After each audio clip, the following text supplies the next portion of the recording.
paste po natin yung link sa Google Chrome or sa browser po natin. And then, dito po tayo madadirect. Okay? So, yung server, makikita nyo po dyan ilalagay ko, pati yung trading account. So, dyan po yan sa dashboard nyo makikita kung ano yung server and then yung trading account number. And then yung password na create po ninyo. So, register lang po tayo. After po mag-register, mapupunta po tayo dito. Click OK. And then after that, click po natin yung actions and then activate. After po nyan, naka-activate na po yung account natin, meaning naka-copy trade na po.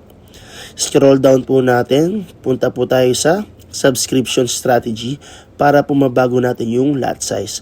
So, i-click po natin yung edit and then sa volume scaling, yung auto scale gagawin po natin fix. And then sa copies volume, gagawin po natin 0.01 pag $100 po yung capital natin. After that, automatic na po yun na nakakopy sa next trade. So makikita po natin na active po siya.